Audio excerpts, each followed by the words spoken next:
Ndetwa Sensei Clover Msarich. Atiti data Shukokai style, Shukokai karate. Shukokai, the school of peace. Chikoro chechi cherunyararo. Atiti karate ndine 30 dan. Black belt. Ini Sensei Clover Msarich. Ndinoti isusu pataita karate Shukokai kudhara pachine varungu. Atiti taive tisingaonekwe, ivo ndivo vaingosimudzirana pachezvo zvavo, asi nekuzopinda kwakaita independence tave nekuzvitonga kwekuzere kwatakawana kubva 1998. Karate yakatanga kuchisimukira nenyaya yekuti nguva yanga ichine varungu yekarate yanga isingaende mberi. Taitikatrena navo tatisingaonekwe vaisimudzirana pachezvo zvavo. Taitotrena kukarate headquarters kuna Ruzendo, asi varungu ndivo vaiadvertise kubudisa pamatv, pamapepa. Isusu taisingabude ipapo. Handiti ezvinotasunungwa taakuita karate chisimudzirana, izvozvo mabelts atina waya taatisina iwayo. Saka topemberera independence zvizere nekuti sunungura kwayakaita mukarate kuti taakutoverengo vanhu vatema mukarate.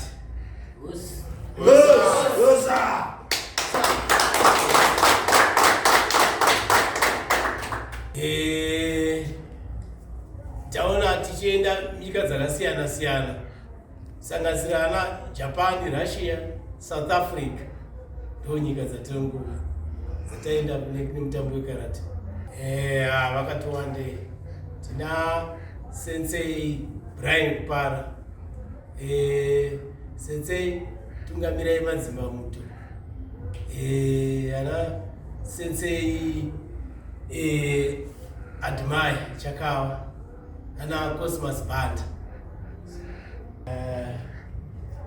Toki.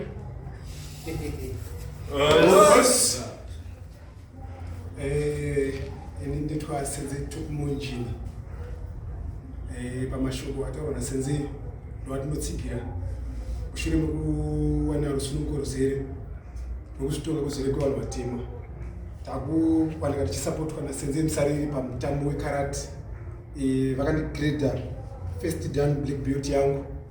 Nditarisirwe kuti muna June July ndinenge ndine match tinenge tinadzo dzimwe nyanzvi dzichanga tichibva pano tichinobata basa zvibudikidzwa kwetikwi complex kuchitungwisa muna July. Ndo zvidavado zvatiri kuramba tichiratidza nyika ino yeZimbabwe tichingopemberera kuti ayo kuzvitonga kuzere ndo kwakakosha. Mayouth uyai kumutambo tibate basa, siyai zvinodhaka. Kuno kukarate kunodzidziswa zvakawanda. Tina dzidziso wedu Sensei Musariri vanotidzidzisa karate, vanodzidzisa hunhu, even discipline mucommunity. Vanodada nesu.